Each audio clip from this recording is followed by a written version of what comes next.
kicsit vizes a fal, az látszik. Igaz, mindig is, mert ez a 300 éves háznak nincsen izolációja. Bánffy Endre nagypapa. Biztos az Alföldről vannak, mert valami gyönyörű. Na lássuk, mit vannak még itt. Jaj, ezek az én dédszüleim. Mikes Árpád és Horváth-Toldi Róza.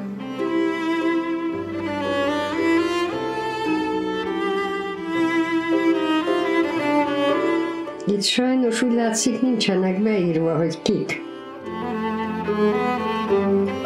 Ahogy a többi földbirtokos is élt abban az időben, nyáron otthon voltak a kastélyban, folyt a falusi élet, ott is voltak tehenek, lova, erdő, ott 200 hektár erdő. Mekkora volt a személyzet? Körülbelül hány főből állt? 20 ember volt, mert volt a kocsis, volt a kertész, volt az innas, volt a szakácsné, annak volt segítsége, akkor volt a vasaló, voltak mosónők, amely azt hiszem nem is egy volt. Aranyosgerenden, ahol anyám élt, ott tudom, hogy az Icsi nagymama, Bánffy Endréné ügyelt arra, hogy fele román, fele magyar a alkalmazottak. Télire mindig bejöttek Kolozsvárra, de nem csak a mi családunk, hanem a többi környező, a mezőségi családok, mindenki a saját körzetében lévő nagyvárosba, mert ott volt a társadalmi élet, és télen, amikor a földeken és a gazdaságban nem volt különösebb tevékenység, akkor jártak színházba, jártak kaszinóba.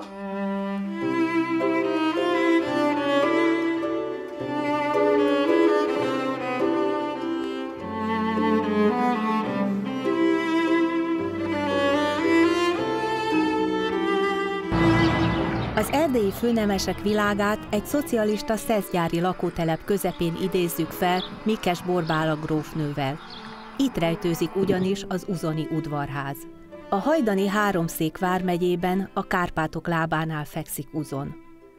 A székelyföldi tömbmagyarság területére érkeztünk, az 1000 éves határokat védő székely főnemesség hazájába.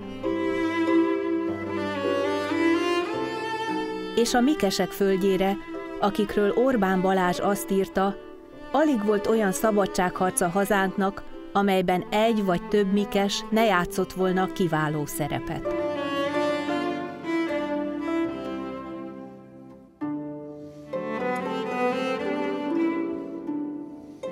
Én nagyon sokat nézem az internetet, és az interneten vannak dolgok, amikre vágyom. És például, mikor megláttam ezt az érmet, ami a Felvidék visszafoglalásának emlékére, ez egy katonai érem. És ezt 40 leér árulta valaki, egy moldovai jászvásári ember. Borzasztó állapotban volt, tiszta fekete volt, de látszott rajta Rákóczi Ferencnek a képmása. És egy mikesnek Rákóczi az nem semmi, nem senki. A történelmünket és irodalomtörténetünket alakító mikesekre is igaz volt, ami általában az erdélyi történelmi családokra külön világban éltek. Magyarországi arisztokratákhoz nem voltak hasonlíthatók az erdélyiek, mert itt sokkal kisebb birtokok voltak, sokkal kisebb házak, udvarházak, kastélyok. Itt nem voltak ilyen eszterházi birtokhoz hasonló nagyságú birtokok. Nagybátyáim, a mamának a Bánffy testvérei, azok Magyarországon tanultak, ludovikások voltak, budapesti bálokra, hát jártak, de szerettek volna gazdag leányt feleségül venni, hogy itt egy kicsit segítve legyen a létezés, de nem lehetett. Fontos különbség mondjuk az Alföld, vagy akár az Észak-Magyarország Dunántúl birtokviszonyai és Erdély birtokviszonyai között az, hogy Erdélyben a nagy birtok az nem létezik. És hát ennek ugye számos oka van, az egyik fontos oka az maga a földrajzi viszonyok.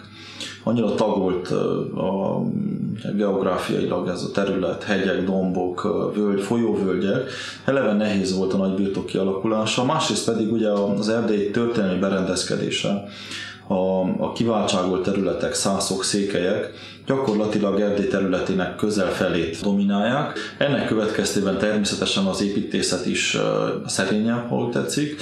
Van néhány kiemelkedő, kimagasló alkotás, de zömmel ugye a kis és közepes méretű udvarházak, kastélyok azok, amelyek dominálják az erdélyi arisztokráciának az építészet, illetve a lakóházak méretét, a lakhelyek méretét.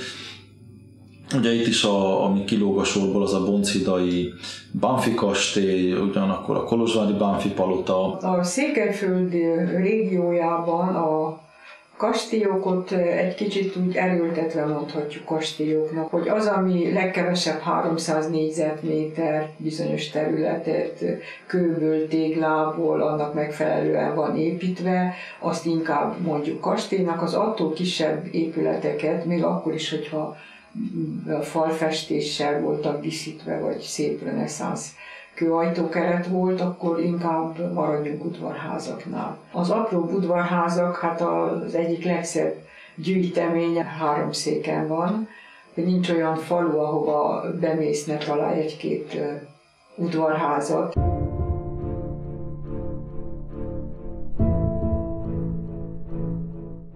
Ilyen udvarház az uzoni Béldi Mikes ház is, Erdély ősi famíliáinak központja.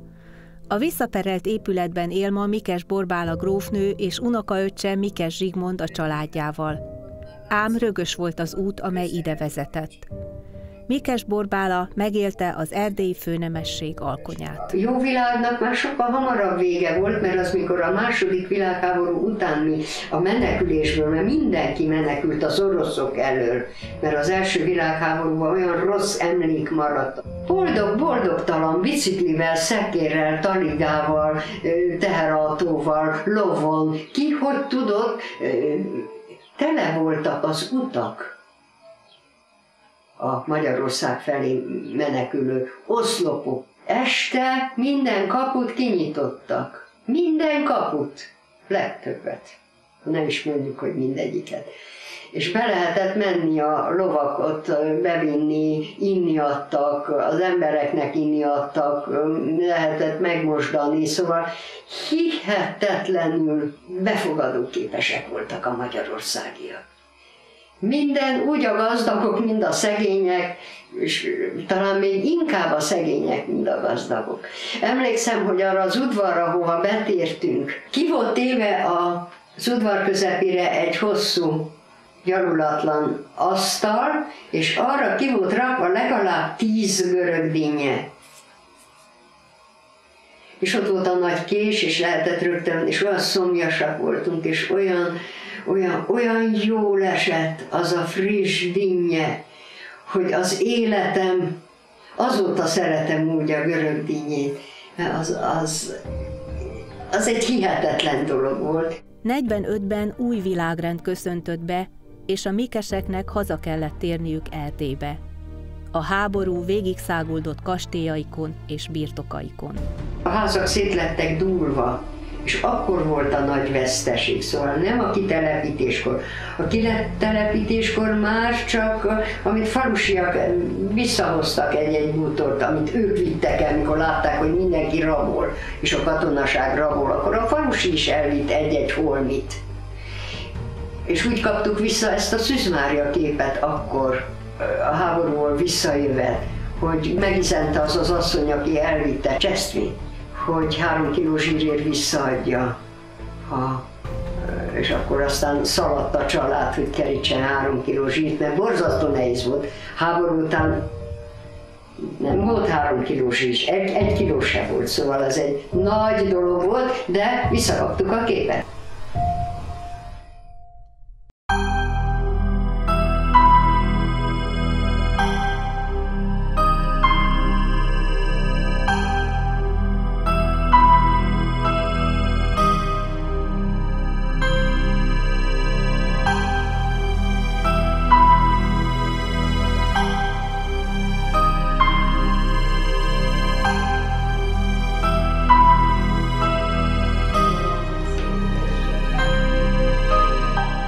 leszögelt kriptaajtó, bedobált templomablakok, megfogyatkozott közösség. Óra. Még csodálkozok, hogy nem vitték el a képeket a falon. Ezek a képek fogadnak bennünket Uzontól 250 kilométerrel nyugatra. Kísértet járt a vidékre látogatunk, a dél-erdélyi Magyar Csesztvére, ahol 5 katolikus család és alig 50 református lélek él szórványban. 70 éve ebből a faluból emelték el Mikes Borbáláék Madonna festményét. A hagyomány az hagyomány, a katolikus templom harangját nemrégiben lopták el.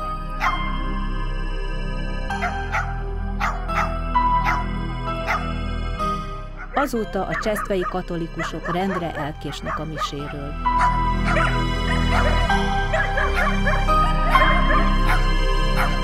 De Magyar Csesztve másról is nevezetes. A falu 2 Mikes kastélyt is elfogyasztott. Amit itt találunk, az Közép-Európa szégyene. Ez a térdig érő kastélyok birodalma. Kónya Máriával, a Nagyenyedi Bethlen Kollégium történelem tanárával bolyongunk a holdbéli tájon. Megszólítjuk a Mikes kúriák szomszédságában élő asszonyt, aki sokat tud mindarról, ami itt történt. Súlyog Marika szerint a gróf úr idején gyönyörűség volt, s amikor a kastélyba T.S. költözött, az is gyönyörűség volt. Az asszony szerint 1990 után pecsételődött meg az épületek sorsa. Feszették a parkétot, ott ablakok, mindenek voltak. Igen. A parkétot feszették a tűzre.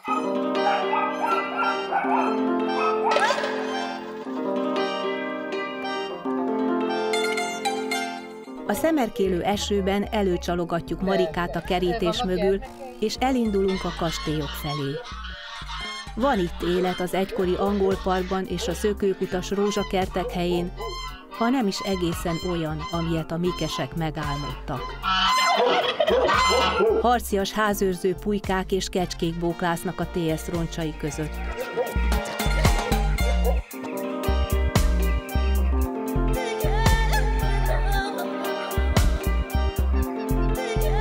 Mint Súlyog Marika elmondja, a parkban cigány családok táboroztak le, majd a Mikes kastélyokból építettek házat maguknak.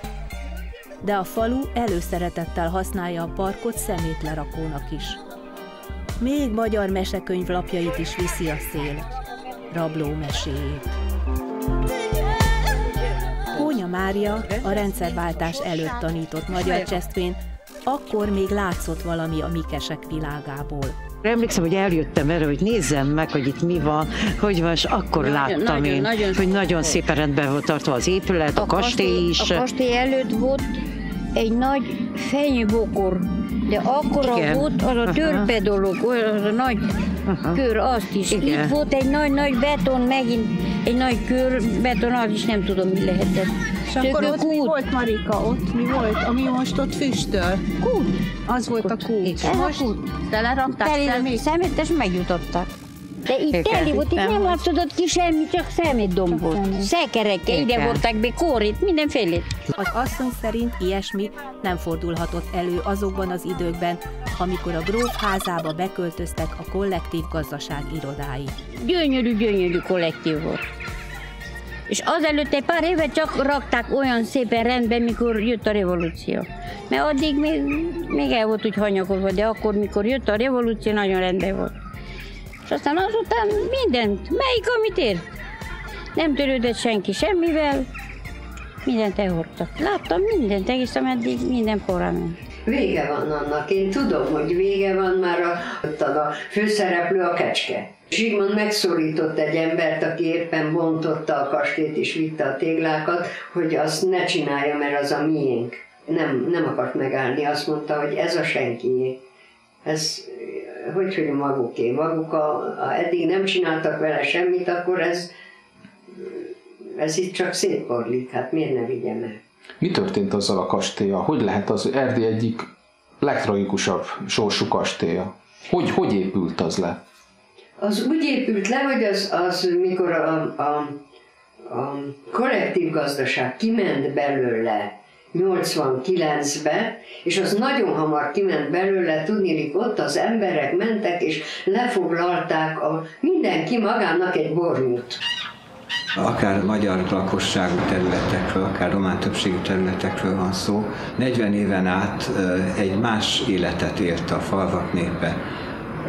A kollektív gazdaságban nagyon nehéz körülmények között és rengeteg kínlódás, szenvedés árán telt az életük, és amikor a változás jött, akár a jóvátétel, akár az új viszonyok nevében azt remélték, hogy a föld, amivel beszálltak, vagy azok az eszközök, amivel beszálltak a TS-be, azok legalább abban a mértékben, vagy megsokszorozottan visszatérnek majd a tulajdonukba. Ezt az elvárást zavarta meg a restitúciós törvény.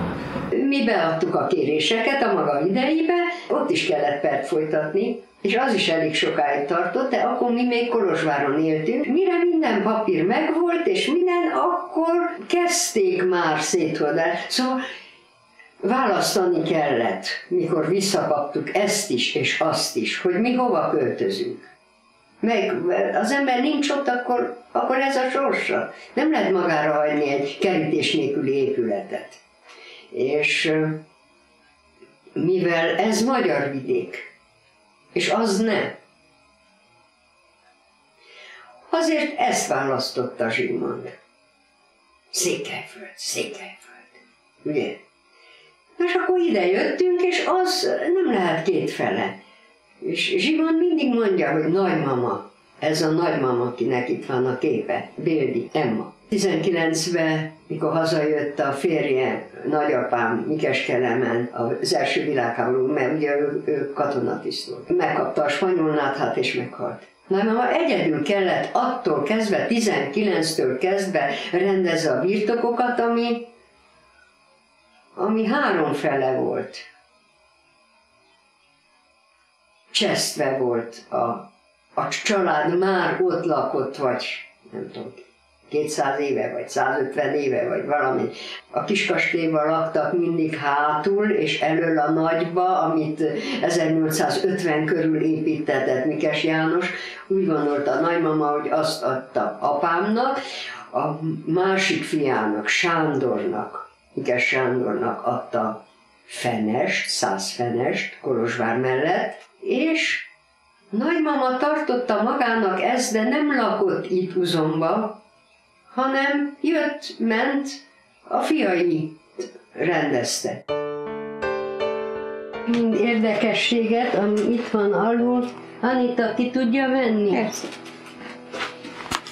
Mikes Borbála évszázados fotóalbumaiból előkerülnek a letűnt csesztvei évek képei.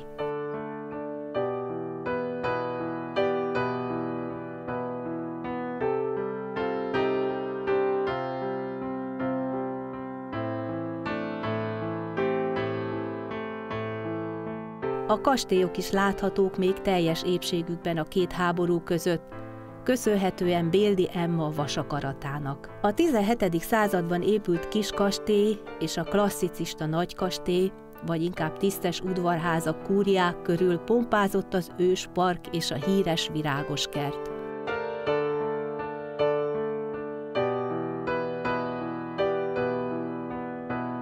A Maros évente többször is ellátogatott a parkba, de ez különösebben nem bolygatta meg a mikesek életét. Annál inkább mindaz, ami 1945-ben következett be. Oda nagymama Kolozsvárról vissza szögdösött állandóan, de akkor már nagyon rossz volt a hangulat, és már dobálták kővel a falusiak, és szóval akkor már nem nagyon vérző fejjel jött egyszer vissza. Mindent kiraboltak, a könyvtárat, azt nem rabolták, azt kiszórták. És a falusiak aztán később azt mondták, hogy jött 3 teherautó Bukarestből, és elvitték az összes bútorokat és szőnyegeket, képeket, mindenféle, ami volt a házban.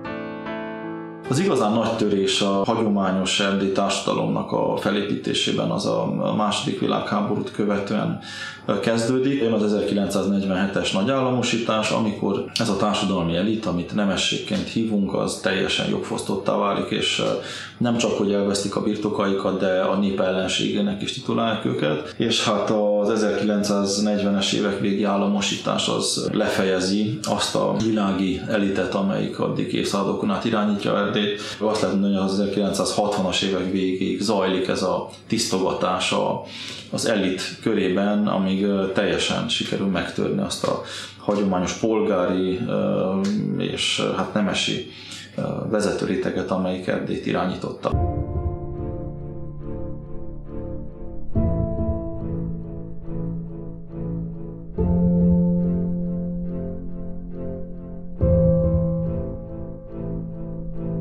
Mikes borbáláékat az Aranyosgerendi kastélyban érte az 1949-es kitelepítés.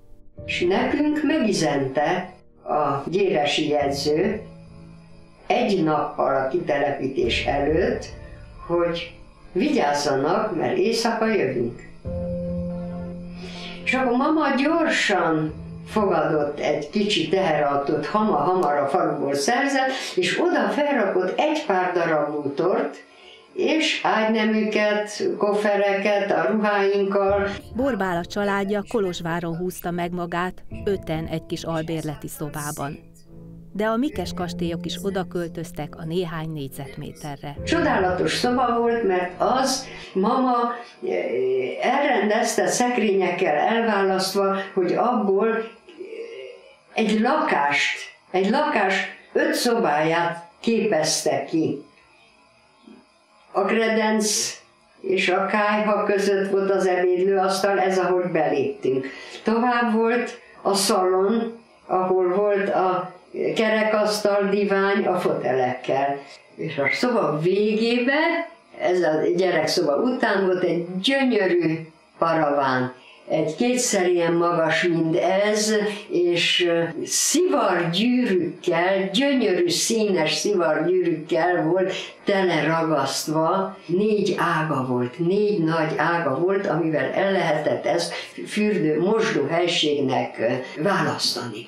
És ott mögötte volt a márvány mosdóasztal, ami régen volt a lakásokban, mosdótállal, vederrel, kancsóval, és a sok mindegyikünknek a toalettholmiával. Mind a mellett, hogy már kitelepítettek voltunk, de az állam elégedetlen volt azzal, hogy a város közepén, egyesek ott maradtak a város közepén, a szép régi lakásaikba. És jöttek éjszaka, és elvitték az 5 idős hölgyet Marosvásárhelyre, áttelepítették. Mert valószínűleg azért, mivel polgármester volt a Joxman Ödön, aki már nem él, de az özvegyét. Volt köztük olyan, akit hordágyon kellett levinni, mert idősek voltak és betegek voltak. Ebbe a dubába, ebbe a vászonfedelű kocsiba, kis kofferekkel, amit akkor éjszaka közepén összepakoltak, és elvitték őket Marosvásárhelyre, és egy krumplis pincébe költöztették őket, ahol apránként meghaltak mind az 5-en. Hogy elkerüljék a Petricevics horvát nővérek sorsát, a mikesek kitelepedtek Kolozsvár szélére, egy minden komfort nélküli kunyhóba. Még ebben a kunyhóban is boldogan éltek, ahol komoly társadalmi élet folyt a kommunizmus legsötétebb éveiben is. De Borbála grófnő hiába szeretett volna egyetemre menni, a hatalom nem engedte. Volt varrónő, majd tervezőirodában rajzolóként dolgozott nyugdíjazásáig. Óriási szerencsém volt, de nem úgy, mint az összes többi rokonaim, akik kiszolgálók lettek a zöldséges üzletbe, és mama is csak élelmiszeriparba, a pincébe vették fel, ahol savanyították a káposztát, és ahol surolni kellett a hatalmas hordókat, és télbe fagyva a piacon kellett árulni. Rendes cipőink se voltak abban az időben, és minden összefagytak keze, lába.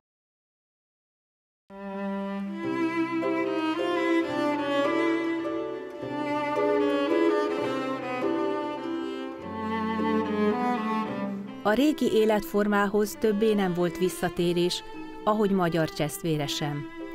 A kollektív gazdaság betelepedett a kastélyba, majd amikor kitelepedett, jöttek a falu fosztogatói.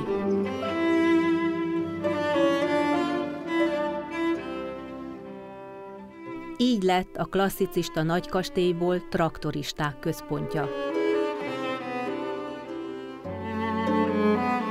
Majd kőről kőre lebontott romhalmaz. Térdigérő kastély, a nép nevében. Annak a népnek a nevében, amelyiknek korábban a mikesek adtak kenyeret.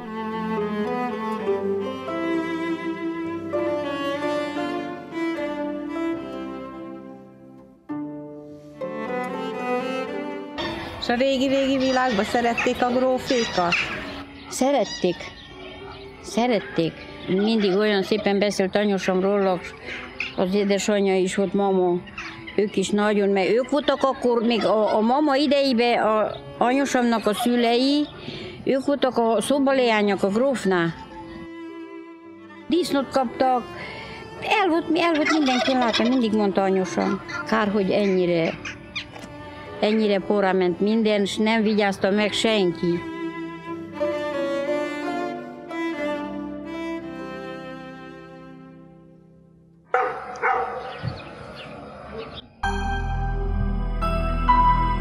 A másik mikes birodalomban, Uzonban valamivel jobb a helyzet. Itt is TS központ volt, de még áll a székely udvarház. Gondok azért itt is akadnak a visszaszolgáltatással. Mikes Borbálának és Zsigmondnak a magyar helyhatósággal is meggyűlik a baja. Földet nem kaptunk semmit, Erdőnek a felét kaptuk vissza, majdnem 10 évi pereskedés után, de lehetetlen helyeken, 100 darabba, szóval minden el van követve, hogy minél kevesebbet és minél nehezebben menjen a dolog. A restitúciós törvény próbálta legalább részben zárójelbe tenni a 49 és 89 között történteket, viszont az embereknek az életében ez a 40 év nagyon benne volt. És a helyhatóságok, akiket nyilván választott polgármester és választott tanács vezet, érdekükbe áll, hogy a falusiakkal megőrizzék a jó viszonyt. Hogy visszaszerezhetők-e az elrabolt kastélyok és az elrabolt életek?